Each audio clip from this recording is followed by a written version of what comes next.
بسم الله الرحمن الرحیم. زموږ ستاسو نن درس وینډو ده. وینډو دغه سکرین ته وایي، وینې دا خپله یو وینډو ده، دا د ورډ یو وینډو ده که نه. موږ تاسو وینډوز پروګرام وویل چې وینډوز پروګرام له وینډو نه اخیستل شوی ده چې دا هر شی خلاصو په یو وینډو کې خلاصېږي.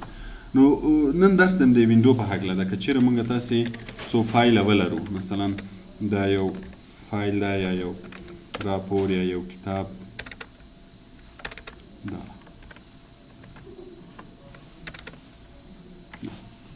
که چېرته زه نیو وینډو کلیک کوم، همدغه یو فایل راته بله وینډو کې خلاصوي، همدا فایل راته بله وینډو کې خلاصوي. اوس ګوره د دې وینډو نوم ډاکومنټ 1 ده. که چېرته زه نیو وینډو کلیک کوم، بله دغه ډاکومنټ 1 بله وینډو کې راته خلاصوي چې دغه نوم به ډاکومنټ 2 شي. همدا یو فایل راته دوه ځایه خلاصوي. که بیا کلیک کوم درې ځایه راته خلاصوي. که چېرته مو غوښتل چې فایل په دویمه وینډو کې وګورئ هم یې کولی شئ. بیا که ارینجال کلیک کوو، بیا چې هر څومره خلاص وي. اوس ګوره موږ ستاسې سره دلته د ورډ فایلونه دوه دانې خلاص دي چې دواړه یو فایل ده، خو صرف دوه وینډو کې خلاص ده. نو که چېرته نور فایلونه هم خلاص وي او ارینجال کلیک کوو، نو بیا به ټول په سکرین راته ښکاره کړي. ګوره اوس به دا هم ښکاري، دا هم ښکاري. نو د نیو وینډو فایده دا ده چې که چېرته موږ تاسې یو فایل ولرو چې هغه کې ډېر زیات معلومات وي، زه غواړم چې دغه صفحه خط یې راته ښکاره شي. مثلا زه به دویمه صفحه کې درېیمه صفحه کې کار کوم، خو دغه باید راته معلوم شي. که چېرې موږ تاسې یوه وینډو ولرو که نه، اوس زه مثلا لاندې صفحو ته ځم، غواړم چې دا راته ښکاره شي، بیا به ګوره څنګه راته ښکاري. که زه سکرول کلیک کوم خو هغه سکرول کې به راځي، لاندې ځای بیا نه راته ښکاري. نو موږ تاسې کولی شو چې نیو وینډو نه استفاده کوو، ارینج یې کوو، نو دلته به دا هم راته ښکاري، لاندې ځای کې به وینې هماغه فایل خلاص وي. زه کولی شم چې دا راته ښکاره شي او زه لاندې نور کار وکړم. نو که چېرته موږ نیو وینډو کلیک کوو، یو فایل راته په بله وینډو کې خلاصوي. او که ارینج کو، بیا که هر څومره وینډو خلاص وي، صرف د یو فایل نه که نور فایلونه خلاص وي، هغه هم راته ټول ښکاره کوي.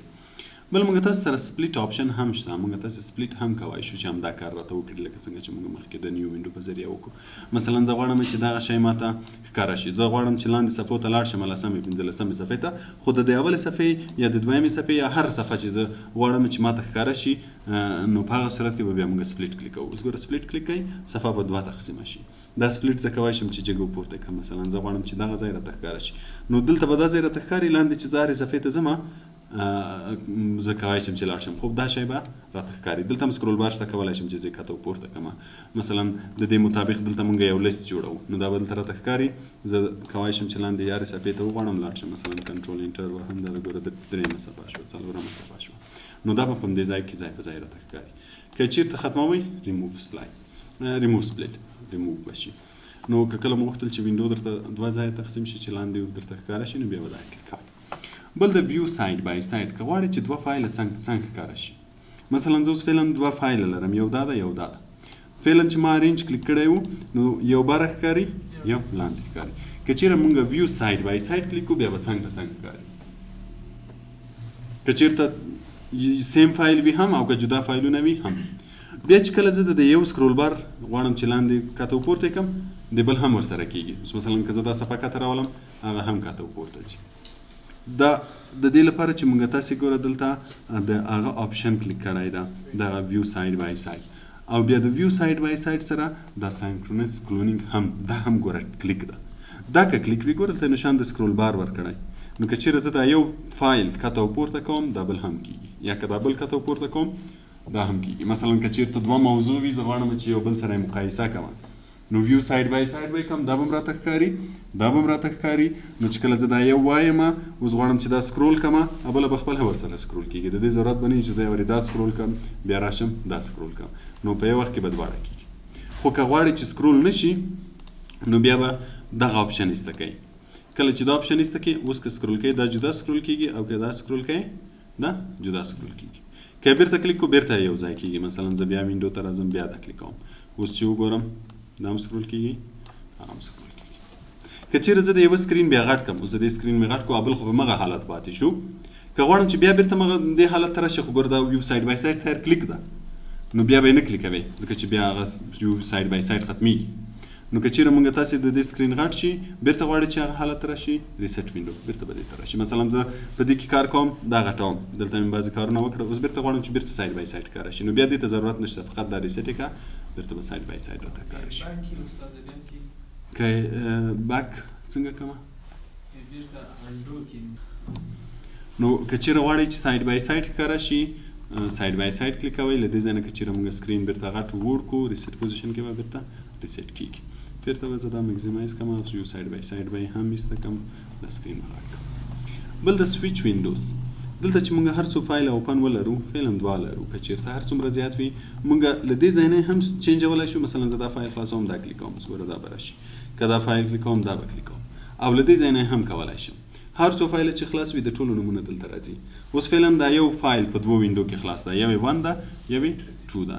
اوس فعلا موږ 2 کې کار کوو دا ټیک مارک ده. که چېرې زه دې کې کار کوم دا به راولم که هغه راولم نو چې هر څو فایل ولرو. اوس مثلا که زه یو نوی فایل واخلم اوس به وګورئ ویو کې دلته به څو دانې شوي 3 دانې چې هر یو کې کار کوي هماغه یو به کلیک کوي هماغه راځي. له دې ځای نه هم چینجولی شي له دې ځای نه هم چینجولی شو. بل موږ تاسې میکرو لرو که غواړئ چې میکرو ریکارډ کړئ. ریکارډ میکرو د څه لپاره ده؟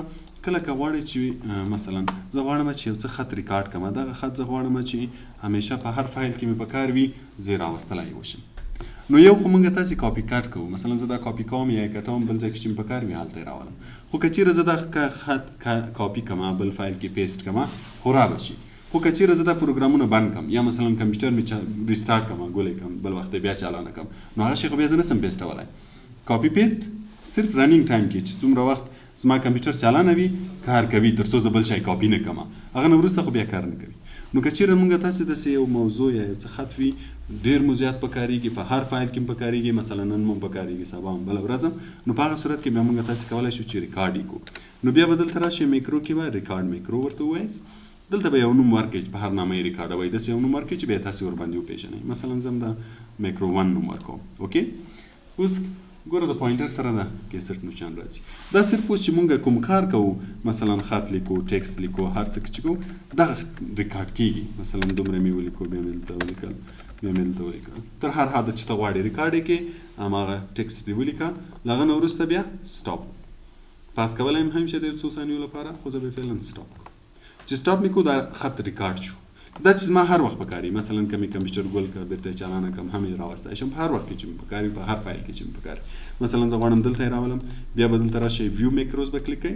د څه په نوم موږ هغه کړی وو میکرو همدا به رن کوئ ګوره هماغه خط به دې بیرته دلته راشي. که مې په بله صفحه کې بیا پکار وي مثلا دلته مې بیا پکار ده بیا کولی شم چې ویو میکرو کلیک کړم هماغه خط کلیک کړم رن یې کړم دلته به هم راته راشي. که چېرې زه کمپیوټر ګول کړم سبا به هم دا شی موجود وي فقط رن یې کړم هماغه خط به راته راځي. نه په فایل اواز خو لیکل کېږي نه دلته که نه خط لیکل کېږي. نو دې شي ته میکرو وایي. دا زموږ ستاسې ویو منیو شوه چې کوم شی ښکاره شي کوم شی نه شي ښکاره کوم شی مثلا وینډو سره هم ښکاره شي ساید بای ساید وي زوم یې څومره وي دا ټول ویو شو. له هغه نه وروسته بله منیو ده د اکروبیټ په نوم. دا اکروبیټ منیو هغه وخت راځي چې موږ تاسې د اکروبیټ په نوم یو سافټویر ده د اډوب اکروبیټ په نوم چې هغه انسټال وي. اوس وګورئ زموږ په کمپیوټر کې دا شی انسټال ده نو ځکه دا منیو شته. بعضې منیوز د بعضې سافټویرو سره تړلي وي چې هغه سافټویرونه زموږ په کمپیوټر کې وي دلته ور اضافه کېږي که نه وي بیا نه وي. نو عادي کمپیوټرو کې چې دا سافټویر نه وي انسټال نو بیا دا شی به نه وي.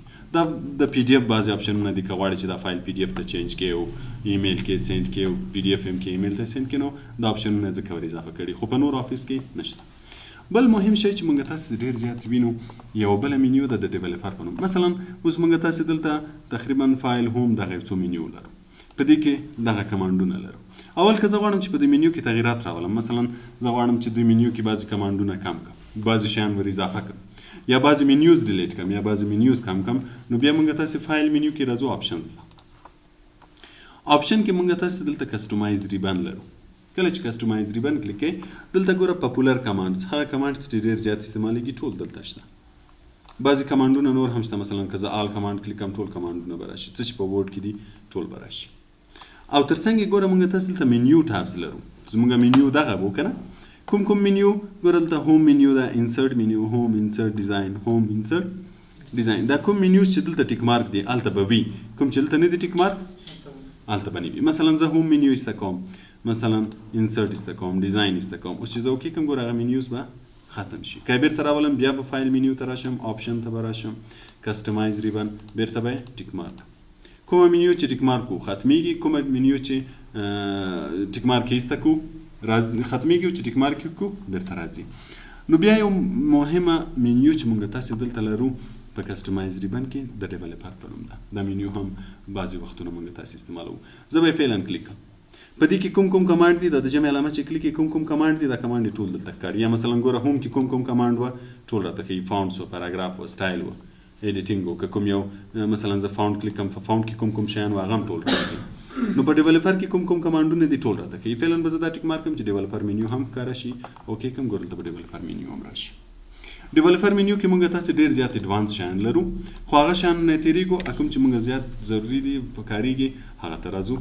مثلا زه یو فورم غواړم چې جوړ کړم. تاسو به زیات بعضی وخت فورمونه لیدلی وي چې مثلا بعضی مؤسسات چې جاب اناونس کوي دغه لپاره باید فورم خانه پوری شي. بیا هغه فورم چې موږ خلاصو بعضی ځای کې تغیرات راوستای شو، بعضی کې نشي راوستای. یا مثلا د بعضی بورسو لپاره بعضی فورمونه دي چې مثلا لیکلی وي نیم، ته صرف د نوم ځای کې نوم لیکای شي، نور تغیرات نشي راوستلی. نو که زه دغسې یو فورم غواړم چې جوړ کړم، مثلا زه د باریا رجسټریشن فورم جوړوم.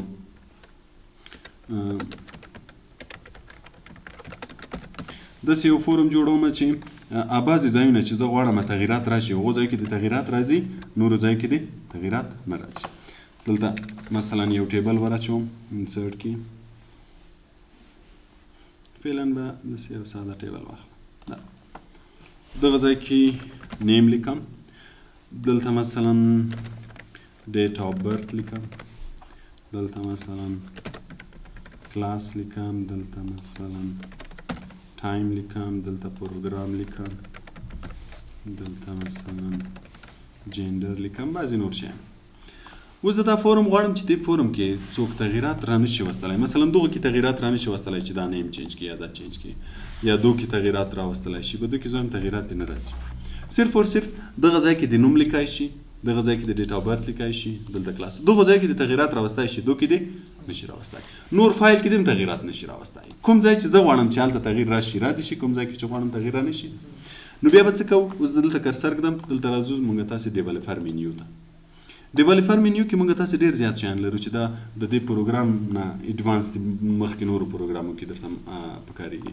خو فعلا یې ګوره دغه ځای چې موږ کلیکو، دلته موږ تاسې ټکس باکس لرو، دغه ته ټکس باکس وایي.